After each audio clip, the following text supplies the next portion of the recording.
वो जब मैं कराची में था तो 12-13 आदमी मेरे पास आए, पढ़े लिखे थे, कोई प्रोफेसर, कोई वकील, कोई टीचर, आकर बैठ गए।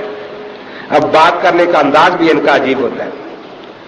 बस जी क्या करें, हम बहुत परेशान हैं, हम बहुत परेशान हैं, क्या करें, किधर जाएं?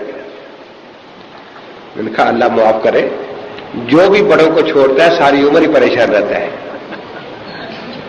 मिर्जा कादियानी बेचारे इसी परेशानी की पैदावार था ना। जो भी बड़ों को छोड़ता है वो सारी उम्र परेशान रहता है। तो मालूम होता है कि आप बड़ों को छोड़े फिर रहे हैं। क्या करें जी? 4 इमाम बन गए, 4 4 4। मैंने कहा कहां? यहां कोई शाफियों का मदरसा है? शाफियों का, मालकियों का, हम्बलियों का? मैंने कहा यहां तो एक ही इमाम है, एक ही उसके मसले हैं। वो जो बड़ा महंगा होता है उसको भी 1 के 2 नजर आते हैं, आपको 1 के 4 कहां नजर आए? मुझे दिखाओ तो सही। यानी महंगे को भी 1 के 2 ही नजर आते हैं ना। वो मौलाना रूह नजर लिखते हैं ना कि एक उस्ताद का शागिर्द था, उस्ताद को नहीं पता ये महंगा है, उसने कहा वो दवाई वाली शीशी उठा लो। वो आ गया जी 2 है, वहां कौन सी उठा लो? देखा 2 नहीं 1 है। नहीं जी 2 है। उस्ताद ने गुस्से में कहा अच्छा 1 तोड़ दो, दूसरी दे आना। उसने पत्थर मारा, वो दोनों टूट गई। कभी यहां नहीं है, कहीं हो गए ना। मैंने कहा फिर वो लोग परेशान हो, आपको यहां बैठे क्या परेशानी हो गई? ये जी क्यों 4 इमाम बने? मैंने कहा मैंने तो एक भी नहीं बनाया, इनमें से पहले ही थे, पहले से थे। आप अगर पढ़े लिखे लोग हैं, कोई फैसला कर लिया होगा। जी हाँ। क्या? सबको छोड़ दो। बहुत अच्छा फैसला है, लेकिन मेरा जल्दी ना करना। जी क्यों?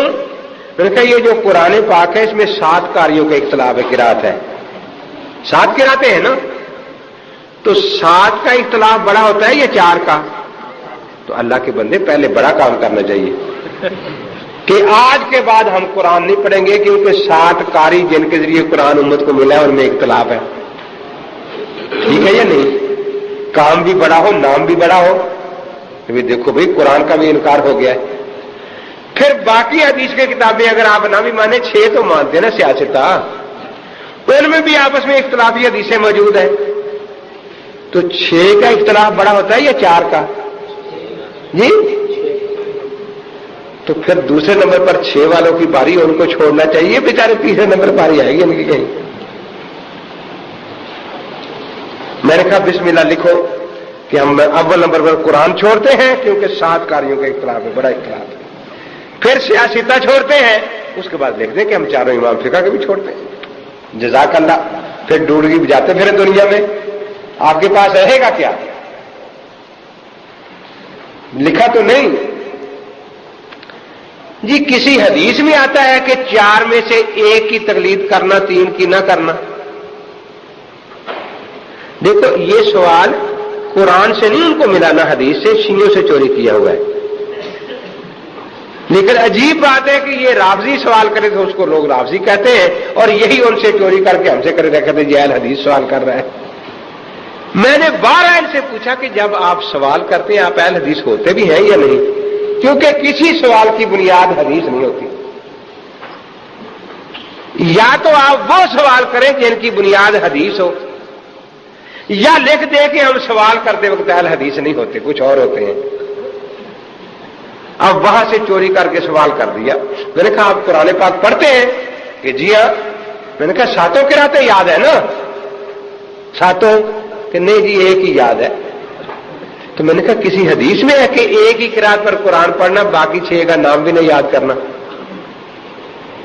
ये हदीस आप दिखा दे और इनकी हम दिखा देते हैं कि जी हमें आती 1 है। मैंने कहा यहां मजहब ही 1 है, दूसरा है ही नहीं जी। 4 इमाम बरहक है। मैंने कहा हाँ 4 बरहक है जी, 4 ही। मैंने कहा जी 4 ही। फिर आप बाकी 3 की तकलीद क्यों नहीं करते? मैंने कहा हमारी मर्जी। क्यों नहीं करते? मैंने कहा मर्जी हमारी। जो बरहक जो है, मैंने कहा है, मैंने कहा आपके नजदीक कमोबेश 1,24,000 नबी सारे बरहक है ना? कि जी हां। तो मैंने कहा जुमा आप करते हैं हजूर पाक की ताबेदारी में, फिर हफ्ते को यहूदियों के यहां भी जाते हैं कि मूसा अलैहिस्सलाम बरहक है, वही बात भी कर रहे हैं, जाते हैं। इतवार को ईसाइयों के गिरजे में जाते हैं ना, ईसा अलैहिस्सलाम को बरहक नहीं मानते आप? तो वहां भी जाते हैं। मैंने कहा कहते नहीं, बरहक तो सबको मानते हैं लेकिन ताबेदारी सिर्फ अपने नबी की करते हैं। वो नासिख मनसूख का मसला है। मैंने कहा यहां राजे मरजू का मसला है। जैसे मनसूख पर अमल जायज नहीं, मरजू पर भी अमल जायज नहीं।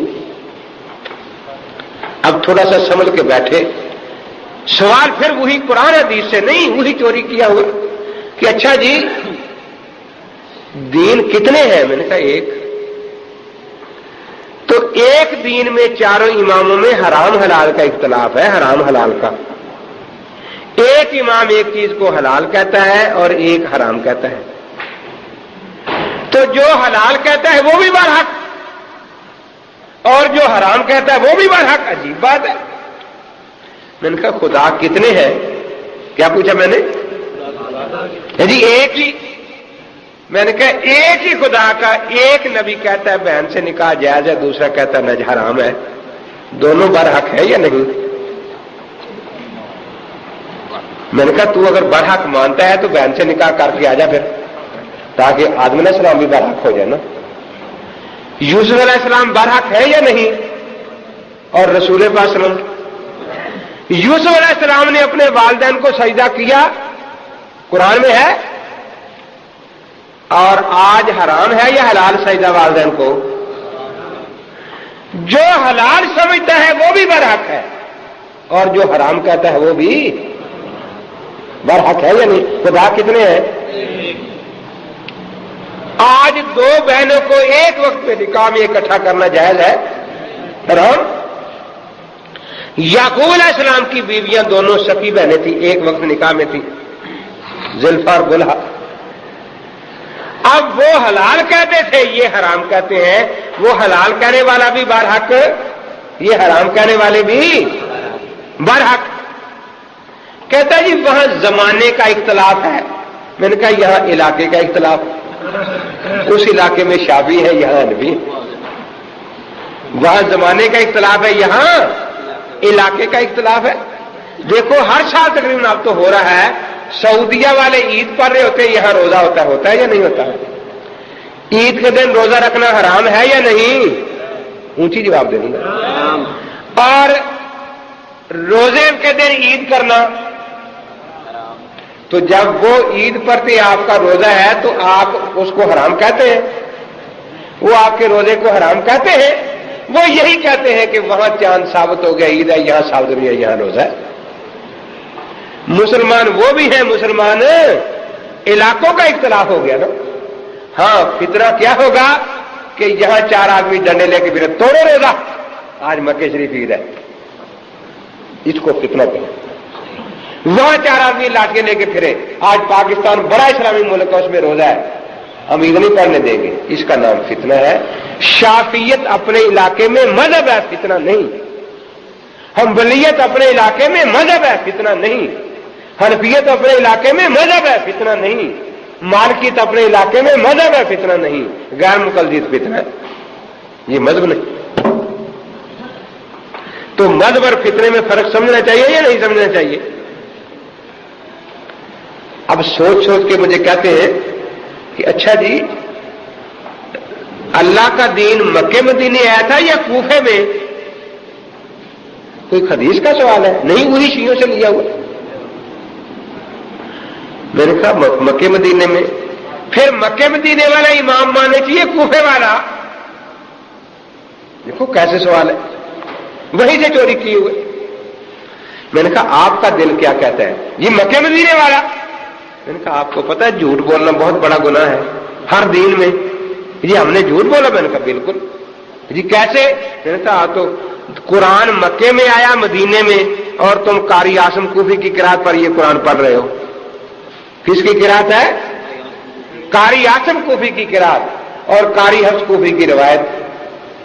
तुमने तो कुरान में ही मक्के, उन 7 कारियों में मक्की कारी है या नहीं, मदनी कारी है या नहीं, बसरी कारी है या नहीं? तुमने तो कुरान भी मक्का मदीना छोड़ दिया, कूफे वाला कुरान पढ़ते हो। इसलिए मैं कहा करता हूं कि जब कोई गैर मुकल्लफ मिले तो कहो आप कूफियो आ गए हो। क्या कहना है? कूफियो आ गए हो। जो कूफे वाला कुरान पढ़ता है वो कूफी है या नहीं? अब कुछ दिमाग थोड़ा सा ठीक होने लगा। कहते हैं जी वो कुरान कूफे वालों ने गढ़ा तो नहीं ना, मक्के आए थे तो कुरान वहां से लेकर आए थे, कुरान वहां से लेकर आए थे। मैंने कहा जज़ाकल्लाह, बहुत अच्छी बात हो गई। तो जब मक्का शरीफ से सहाबा चले थे मदीना शरीफ से कूफा के लिए, तो कुरान ले आए थे, नमाज वहीं फेंक आए थे कि चलो कूफे ना जाके नहीं बना लेंगे, या नमाज भी मक्के मदीने से लेकर आ गए थे? क्या ख्याल है आपका? अगर कूफे में कुरान मक्के मदीने से आया है तो नमाज भी मक्के मदीने से आई है। और जिस कूफे में 1050 सहाबा आए हो, वो नमाज कहते सही नहीं। कि सही कहां है? अमृतसर जो गुरु गोविंद सिंह का शहर है, वहां सनाउल्लाह ने लिखी, वो सही है। एक सहाबी भी नहीं आया, गुरु गोविंद सिंह का शहर है।